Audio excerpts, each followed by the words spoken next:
Hey guys, I'm Duke Delaet for the Intimacy Liberation Army. Welcome back. Here we teach you to date more, date better.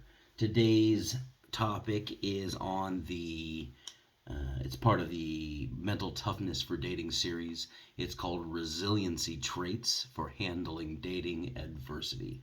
So in this video, I'm going to give you this podcast or this whatever media you're listening to this on. I'm going to give you 3 traits that have to do with resilience that will help you handling adversity in your dating life. So in dating relationships, resilience is a quality that's absolutely necessary.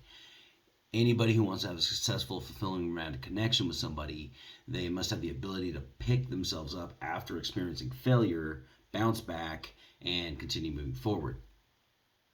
The ups and downs of dating, you just picture this. You're taking 2 people who have expectations and goals and trauma and things that went on in the back end of their childhood all the way up through multiple relationships all the way up to now, and then you have another person who has the same complexity of shit, and then you push them together and make them try to find something that match, find things that are in common, find things that they're not going to clash on. And that's always going to be a recipe for high expectation and a lot of disappointment if you set yourself up that way.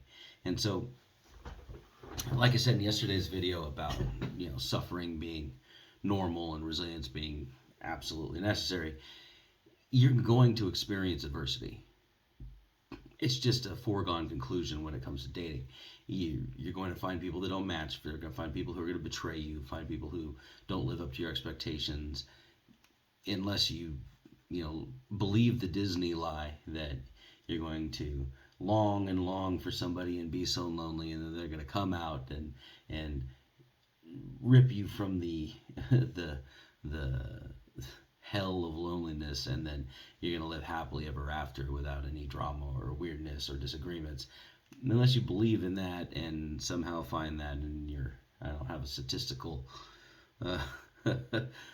proof that thing even exists. Unless that happens to you, you're going to experience disappointment. You're going to experience loss. You're going to experience hurt, and you have to be able to bounce back from it. You have to be able to pull yourself up and then keep moving forward, keep progressing. You can't just give up and die by the side of the road when it comes to dating. Otherwise, you waste way too much time in self-development, because one of the best things that relationships give us is a mirror to ourselves. The less you know yourself, I went over this a bunch yesterday, but the less you know yourself, the less effective you are in the world, the less tools you can bring to any problem that comes up in your life, because you can't access the parts of you because you don't know they're there. And the more adversity we have in life in general, but adversity that we have in relationships, the better we can figure out who we are, where our boundaries are, what our best tools are, our best communication strategies, best ways to negotiate, and pull that out of the ether and then actually use it in real life and get in the direction of the goals that we're trying to go. So if the ups and downs of the dating world are something that you can't handle, then you're going to end up settling for less satisfying relationships than you deserve. Well, I mean, I guess you deserve them because you can't handle them, but you're going to end up settling for less relationships than you desire. Like, if you think that you're not good enough, or if you have if you don't have the self-awareness to know where your boundaries are and where you serve best, then you're not going to choose a partner that you're going to serve best. You're not going to choose a partner that's going to meet your needs if you don't know what your needs are. And the only way, you can model yourself there's a bunch of ways to figure out who you are, but the only way to really verify it is to do it in the real world, is to pit yourself up against other people and see what happens when they try to get their way and you try to get your way. They disappoint you, you disappoint them. Figure out what guilt and shame how you deal with guilt and shame in those places, and figure out who you are. That's the only way to really push forward, because if you're not cognizant of the skills that you have or the things that you need to work on, then you can never really progress, and you're always kind of settling for whatever comes across your path on the way to bumbling through life.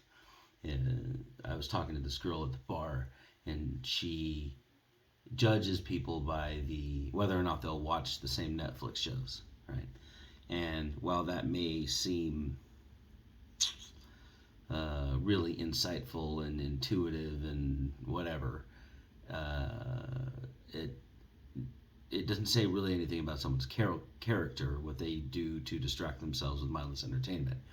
Like, unless you're a critic of shows on Netflix and it's part of your purpose, it's basically just a distraction. And while there's nothing wrong with that, your choice of distractions is probably not in the top 10 list of things for me to evaluate you as a lifelong dating partner. Like, I don't care what shows you watch on TV, unless they make you act a certain way. Like, I used to have this rule for everybody that I dated, that they couldn't watch Bravo when I was around, because when they would watch all the reality TV stars, all of it's very sensational, and then the women in the shows were like incredibly challenging and disrespectful and thought they can get away with crazy stuff just because they were high status and hot, right? And I don't really put up with you being non-communicative and not trying to find a solution and just flipping out and using that to get your way. I'm just not part of my thing. So I'm like, don't watch Bravo, because it's gonna teach you to act in these ways that I don't want to fucking deal with. And in reality, while I had that rule hardcore for a long time, and I still, tongue-in-cheek, kind of believe in it, it said more about my ability to handle somebody being disrespectful as a means to get their way than it did about their impressionability, right?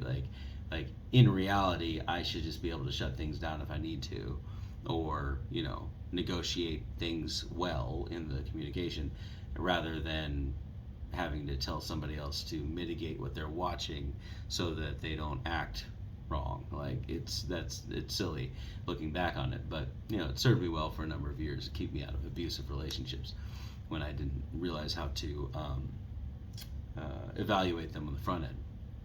Anyway, you're gonna have to deal with a lot in dating relationships, just because of the nature of the fact that you may be sexually attracted to somebody who isn't your emotional level, in a number of different ways, right? In whatever situation. Like, some people are smarter than, like, there's always going to be an imbalance because people are so different. Some people are smarter than others in one way but not in the other. Like, you may be able to handle money really well, but you're really bad with time. Or you may be able to handle wide groups of social people, wide social groups of people, and then your partner may not be able to handle that well at all. You may be able to just let things go and not be offended by virtually anybody. I'm kind of like that, where I don't really care about much that's going on in other people's opinions of my face. And whereas my partner is really sensitive to the way that people view her, or how she's going to be perceived. So if you have those incongruencies, you're obviously going to run into adversity, and you're going to kind of let each other down in your expectation that the other person thinks of you that way. And if you can't pick yourself up from that, it's going to be difficult for you to find a partner that or partners that you're going to gel well with and have a fun and satisfying experience as life throws more problems at you. So the first trait, resiliency trait, that is super useful in getting your dating life ironed out, is being able to accept delayed gratification. So people who are resilient in dating, they're able to understand that avoiding a difficult situation by taking the path of least resistance will almost almost always result in less than ideal outcome. Basically, what that means is, like, if you avoid problems, you're going to pay the cost in the relationship.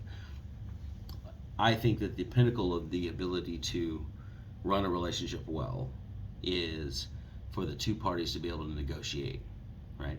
They say communication is key, and I really think that communication is important, but if I'm just communicating, and you're communicating, and we offer a safe space for each other, we begin to show our differences in ways that can be appreciated. But when we're asking for things, that's a different story. You have to be able to negotiate when you're asking for something from your partner. So if you want, let's say you want to have sex 5 times a week or something, and then your partner doesn't want to have sex 5 times a week, you have to be able to negotiate so that you can meet each other's needs well enough so that that can become a reality, or you can find some sort of compromise.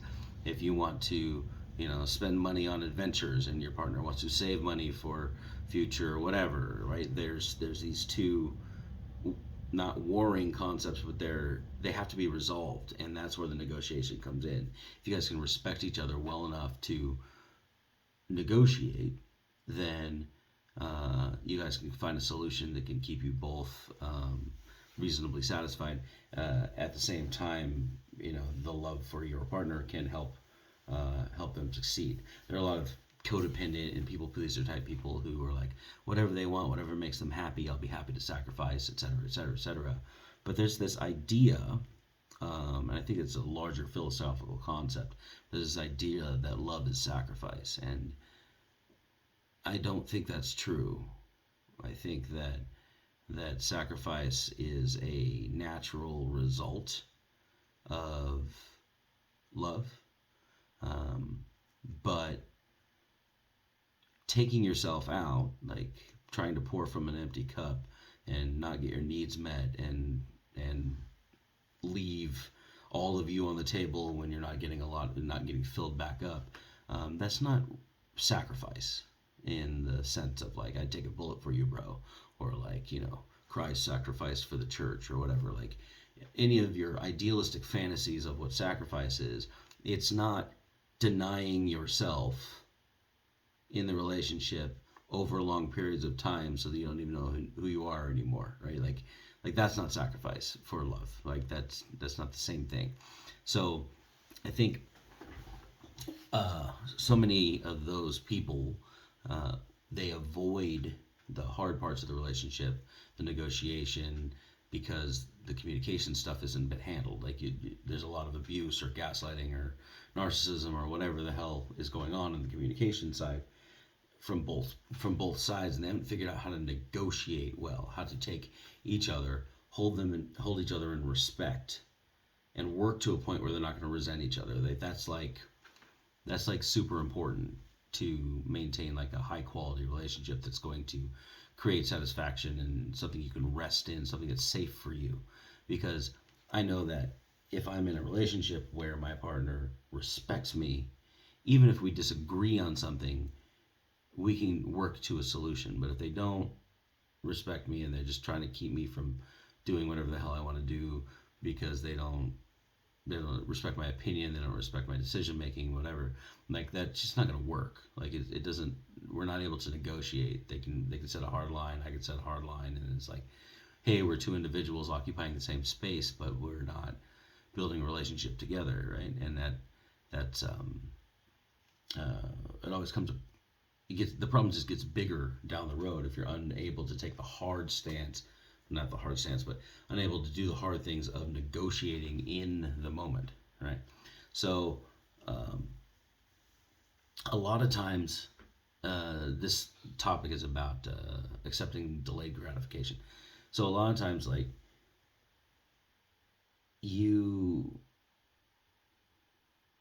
where am I going with this? Oh yeah. So a lot of times you're going to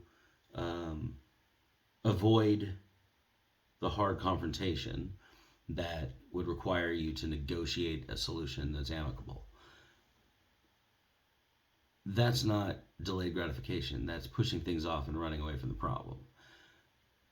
But sometimes what you want can't happen right now, but through negotiation and through uh, putting the other person first in the moment and expecting reciprocity will net you better results as far as rapport, as far as trust, as far as longevity of the relationship.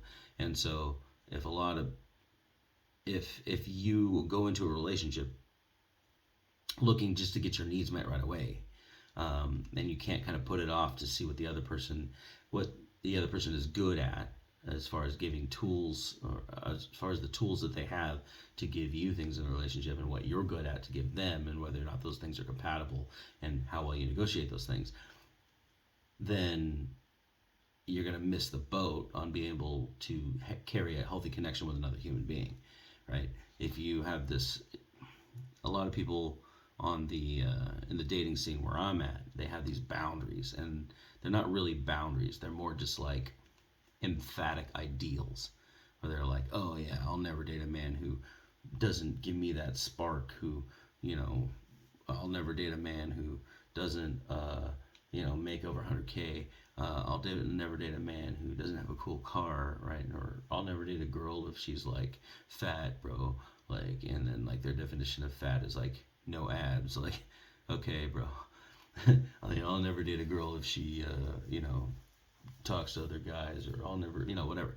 And they have all these categories of what they'd like in their partner, but it's more of an ideal, and then they're just kind of emphatic about it. They're like, oh yeah, no, like that's me. I have standards. It's like, man, it's not probably really standards, because you're not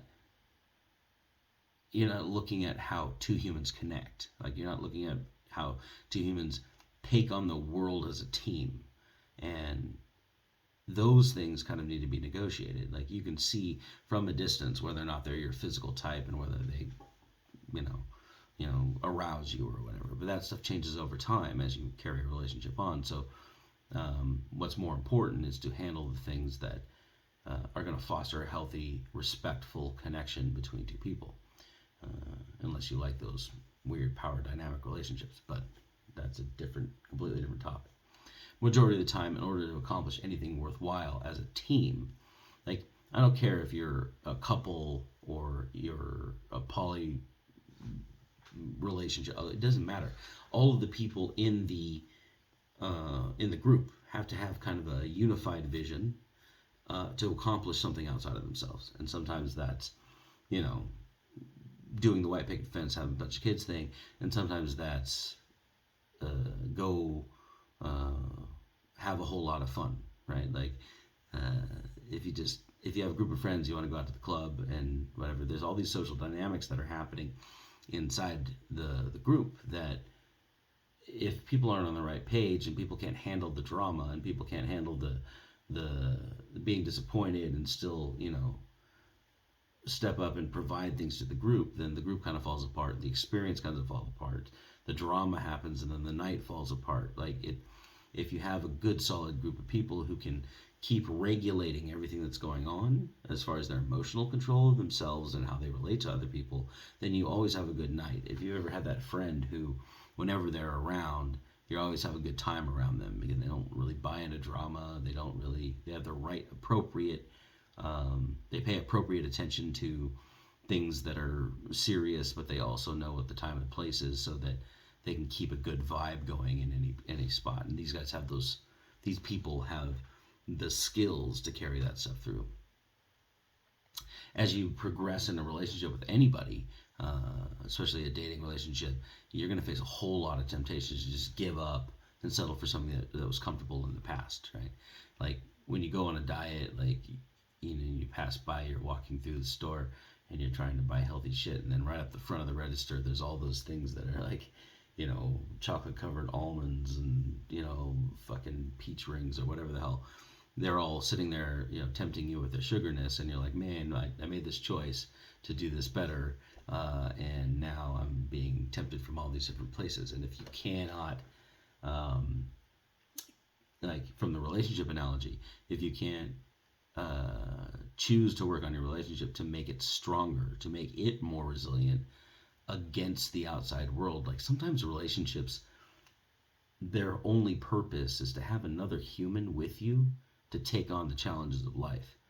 And if you guys aren't in sync with that and building that thing, even though it might be a little bit painful, kind of put your gratification off into the distance a little bit, then you are not gonna to build something that's solid, and you got to go start from ground zero again, go start from square one again, and build the attraction framework again with somebody else, and then they're going to piss you off, and you're not going to be able to negotiate that, so then you stop that, and you're like tempted by this other, younger, hotter, smarter, makes more money, whatever, that kind of matches your ideal in one spot, so you go over here to this person, and then they disappoint you, and then you go over here, and then you end up being older, and like everybody disappointed you, and that's like kind of a shitty life, right? Like you can't, if had you built the strength by facing the adversity head on with the partner that you're with, sometimes that might break your partnership. But if you can learn to negotiate, and you can hold each other's needs in mind when you make decisions, then you're going to be much better down the road when much harder bullshit comes at you, greater adversity comes at you, because you've been around the block a couple times with this person, and you know that you can trust them to respect you, to hold your needs higher, right? Even if you aren't feeling the in the moment gratification that it's happening exactly to your ideals.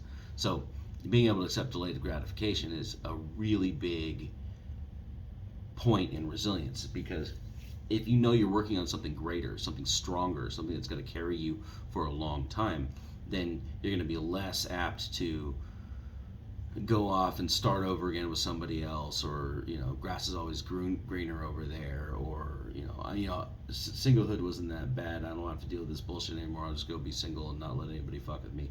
Then you're not developing the skills it takes to do it better in the future. You just kind of run from this, and then you got to run into that again at some point. And when the chemicals burn off, I got this from Johnny Saporno. So the oxytocin phase, the puppy love phase, like lasts from like 12 to 18 months. And there's so many of these serial monogamous people that I know that their relationship starts and they go 6-9 months in, and then 12 months hits and everything falls apart. And then they do it again, and they do it again, and they do it again. And every year or so, they've got a new partner, and they're shooting for their ideal of a future, and then it falls apart, and then it falls apart, because puppy love phase dies. And if you don't build the whole structure of the relationship intentionally, then the relationship dies with it. And so if you have the ability to kind of put off, delay your gratification, go get some skill sets so that you and your partner can handle themselves as the world throws more bullshit at you, you're going to be much better off. The second trait for resilience in dating relationships is a high sense of self-worth. If you acknowledge and work through your partner's criticism and negative feedback, because once you get to know somebody really, really well, they know where to hit you. They know where your buttons are. They know how to get to you. And they also have seen your worst after a while. And so they're going to have feedback for you. And whether it's true or not, or whether you're going to take their opinion and run with it, or dismiss it, or whatever, is kind of immaterial. If you are able to acknowledge their criticism and develop, if you're able to acknowledge their criticism, take it under advisement, consider it before you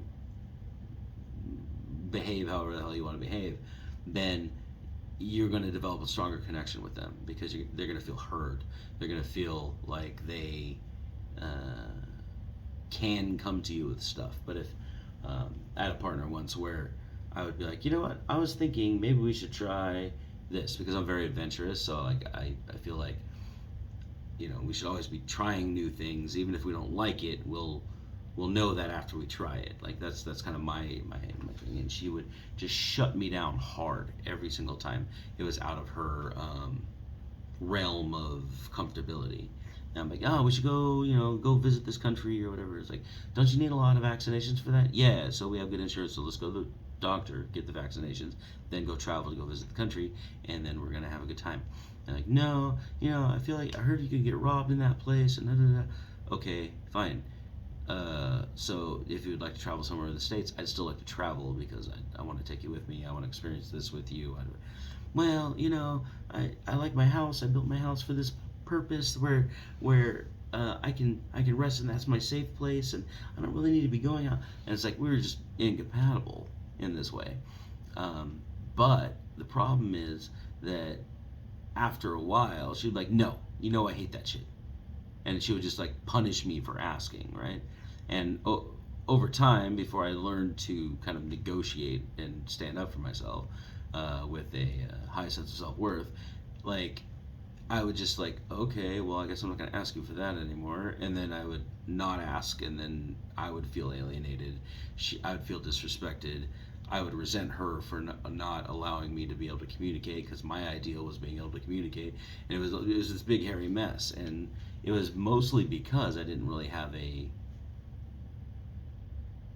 sense of self-worth about it. Like there's absolutely nothing wrong with wanting to be able to travel and being adventurous, right? Like, and to be made to feel wrong is really it's a complex thing. But like, if I was just like, yeah, well, I still want to take you, and I'm gonna go anyway, and I'll take somebody who likes to go, right? Like, that's fine, and it wouldn't be an issue because then they would choose whether they want to stay in that adventurous space or not. Like, it'd be fine.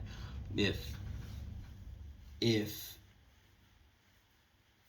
your partner, somebody that you're supposed to be able to take the world on with, is not with you, and you can't stand up to their criticisms and their feedback, then anybody from the external who is giving criticism and feedback into the relationship is going to be able to pick you apart as well. They're going to, like a good partner is going to keep giving you feedback that's going to make you a better person, right? Somebody you can grow with. And then if you come in with like super high boundaries and standards and aren't able to negotiate again, then you're going to start putting your identity on the line, because at some point if you guys clash and then you can't negotiate and figure it out, then if you stay with the person that you feel like is resenting or disrespecting you, and then you choose to stay, then you begin to blame yourself for staying in this relationship that is being disrespectful and resentful. At that point, your level of identity either has to fall to your expectations, or you have to live incongruently. Like, well, I think this way, but I'm acting this way on a regular basis. And that's kind of like, it kind of destroys your own integrity, and at the same time kind of destroys your self-worth. And so if you have a higher sense of self-worth, it's like, I'm like this, I'm choosing to do it this way, and I would really like to negotiate so that we can both do this stuff, but if you were not here, I would be doing the thing that I was doing. That is going to carry you much further than capitulating every time you felt slighted. Right? If you're on the road to a successful relationship, your partner still may kind of be a naysayer in your life. But if you start achieving goals, you start doing what you said you were going to do, if you carry your integrity, they have nothing to say. Like, they can talk shit, but like I'm doing what I said I was going to do. So they'll kind of let up with the naysaying once they see a pattern of success. There are a lot of, especially in the dating world, a lot of people get betrayed a lot, or they get let down a lot, or their expectations don't get met a lot. And so they come in with this kind of, almost healthy protective suspicion that you were going to let them down, or you're going to abandon them, or whatever. Some of that can be unhealed trauma, but some of it can also just be like, okay, we're in the beginning of a relationship. I'm not going to throw everything into the pot right away. And as you work through that stuff, the negotiation stuff will help you. If you can carry your higher sense of self-worth into it, then you don't second guess yourself and behave in ways that you don't want to because the other person's going to give you approval or validation. So people who are emotionally resilient, they're able to date successfully because despite facing the adversity, they still feel like they're valuable individuals. Like their self-esteem is like still there. If you have a high sense of self-worth, whether or not you get rejected or whether or not you get let down, or whether or not you get poked holes at by your partner, it doesn't matter. You got faith in yourself because you got a high sense of self-worth. And I got a whole bunch of other podcasts and videos talking about building self-worth. Like you can go watch those if you care. But basically it's integrity. If you have proven yourself to yourself in the past, then you're more likely to believe that you're going to prove yourself to yourself again. And if you have faith in yourself, even when your partner doesn't, even when people outside your relationship who want to tear it apart doesn't, you're still able to kind of push forward and achieve the results you want to achieve because you have a very clear sense of self-worth. So if you don't have that, it's really hard to be resilient, and so you should work on that. And like I said, there's a bunch of other podcast videos in the channels about working on self-worth and self-confidence and self-integrity that will help you it'll help your resilience in dating relationships. The last point on today's topic is the ability to fail forward.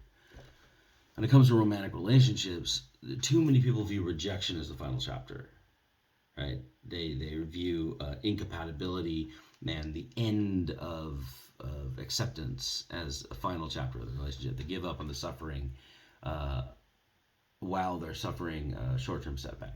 So like if you go out, we get guys who come into the program and they'll do a one-on-one call with me, and I'll talk to them all about meeting new people, and they'll be like gung-ho. It's like, yeah, okay, I'm gonna go talk to like all these girls, and I'm gonna introduce myself, and I'm gonna tell them something that I think is really interesting, and we'll see what happens. And then they go out and they do it, and they do only one because they were actually really afraid, and they are not as gung-ho in real life as they were on the phone with me. And then they come back and they're just like, oh, I told this one story to this girl and she didn't like it at all, and she left and whatever, and maybe it's not a good story, and maybe I'm like, no, dude, like just keep moving, because you're not going to be compatible with everybody. Just keep moving and see people who will match with you. Because some of the first things I do with clients who are afraid to go approach people is get them to approach a lot of people so they can see the variety and the responses they get. In their mind, they're usually, doomsaying, or what's the word, catastrophizing. They figure that just because they had a interaction that didn't meet their expectations, that all interactions are generalized like that. Like they're always going to be rejected because they got rejected 3 times. And if that it points to a low self-belief, low self-worth, but it also points to just a lack of experience, that there is a variety in responses from other humans. If you're doing something that's universally distasteful, you're still going to get some people who are into it or think it's funny or have a sense of humor about it, if you approach enough people. If you're doing something totally normal and aren't disgusting and weird and creepy, then you're going to get a lot more positive responses than you would in the other scenario. But if you've only approached 3 people and all of those things were either she was the love of my life and we just clicked, or everybody else rejects me, if you're living on those extremes, then there's no plan to push forward and learn more and get better, right? So rejection is not the final chapter, and you just keep moving forward. And if you carry your self-concept well, then you're going to find that the world has much more variety than you previously expected. If you think that it's like, okay, so rejection is the final chapter. If you think that getting your expectations not met right away, or you getting rejected is like the end. You gotta go start over. Then you don't have like a clear vision on what's going to form a strong partnership in the first place. Person who's most likely to succeed in the dating world is the kind of person who's going to look at the setbacks, look at the rejections, and see them for what they really are. They're lessons to be applied in the future. And they say that, failure is not failure, it's a lesson, right? If you choose it as failure and then you take your behavior and then you stop it, or you stay out of the dating pool because it just hurts so bad to be rejected or whatever, and then you don't look at it as like, okay, well, that was something I can learn from, then you don't make any future progress, and then you kind of get stuck settling for whatever comes along that doesn't take too much effort, right? It doesn't make you second guess yourself or work on the negotiation. If you can learn from your mistakes, like if you walk up and you're being super low energy to a high energy group of people, and then they're like, okay, well, you don't vibe, and they reject you in that way, and you're like, oh yeah, maybe I probably should have like matched the energy of the environment so that I would fit in better in that space. Like maybe if I'm on the dance floor with a world-class DJ over there, I should probably be dancing to the music because that's what they're into. And if I'm not there, maybe I should be approaching somewhere else where I would be more comfortable. Like people don't think about that, and they just go, "Oh yeah, see, every time I go to a nightclub, girls rejects me. I should not go to the nightclubs anymore." And then they fucking sit around and wait for the girl at work to return their text, right? Like, just learn from what you.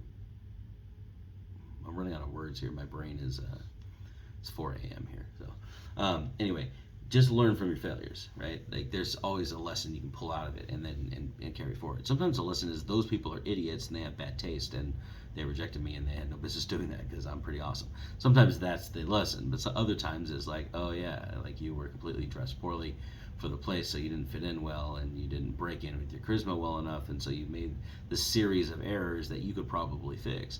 And then if you have the mindset, be like, okay, well, I have pretty high self-worth, like I'm pretty awesome, so apparently I didn't come across that way in this environment. How can I make this better next time? And then if you learn from your mistakes, then you can make bigger mistakes in the future and get bigger wins as you overcome those obstacles. It's basically, if you kind of let anything languish, right? Like if you let anything keep you from moving forward, then you kind of got to settle for wherever it is at the level that you settled on. But if you just keep pushing forward, you'll eventually get everything you wanted because you're getting better and you're putting people through the funnel of like, okay, well, let's test you out and let's test me against you and let's test what it takes for us to build something together. Oh, that didn't work. Well, I learned something here, and then I'm going to take it to the next one. I'll take it to the next one. Test and iterate, and then you can find yourself a partner that's pretty badass because eventually you're able to communicate and work through all those obstacles and find somebody who can negotiate with you. It's great. But if you kind of stop and settle and you feel like a victim and you're not resilient, and you feel like a victim to the dating world or to your partners that kept you from growing or whatever it was, then you can't move forward towards your goals, and then you settle where you're at and it's done. So yeah, being able to fail forward is a really good trait in the resilience for dating thing. The last one is being able to see a bigger picture. If you have long-term relationship goals that you want, but you're short-sighted into meeting some sort of like ego goals, right? Like I want a partner who respects me and will negotiate with me when we have disagreements, rather than resent me and use all sorts of weird power games tactics to keep me from crossing over their boundaries. And then, so you have that goal. I want this respectable partner. And then you have the other goal of like, yeah, but I want to be validated and I want them to like me right away. Okay, so these two things can't coexist. If you walk into a place and then you say, okay, I need somebody to respect me, and then you say something and then you're not being respected.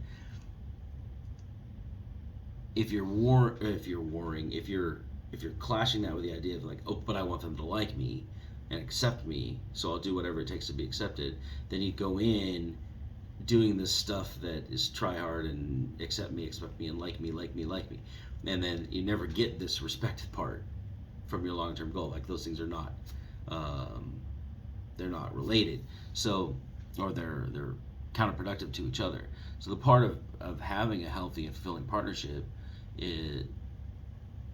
is being able to find obstacles and things that you disagree on and things that you argue about and things that that you don't understand from each other, and work through those things to get a better outcome for both of you. And it helps, especially if you're on the leader side of the relationship, if you're the one who's kind of leading the adventure, because in every relationship there's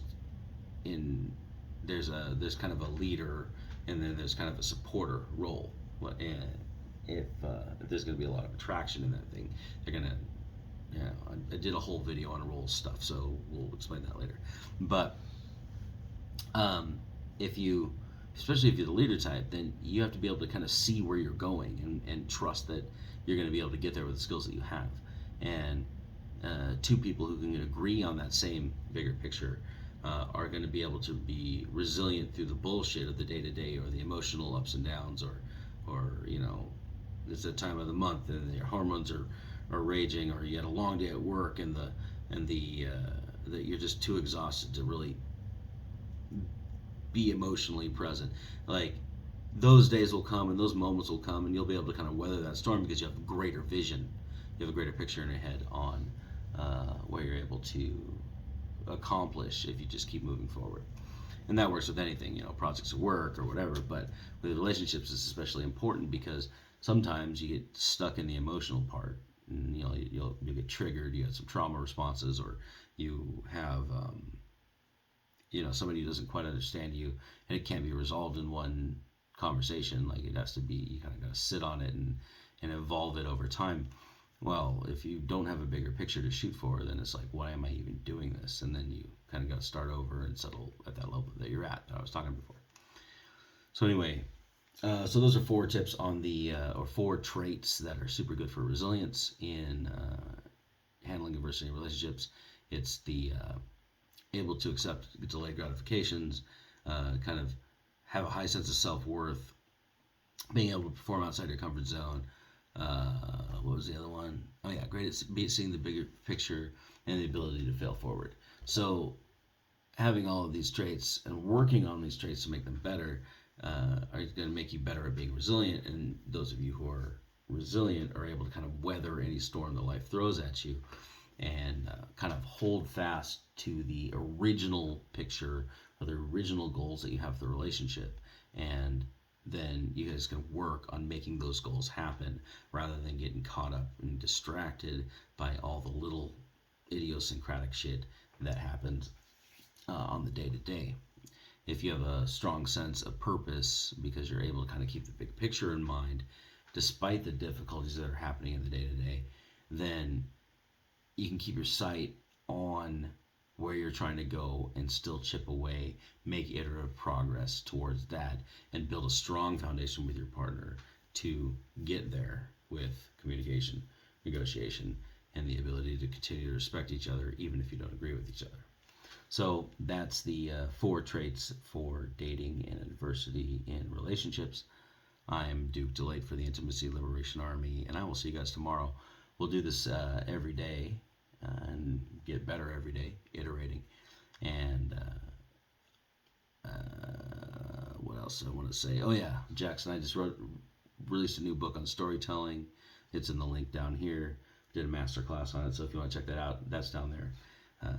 If you like this long form, me talking about complex concepts for over half an hour, go ahead and subscribe, because there's a lot more of that coming. And I will see you tomorrow. Until then, stay awesome.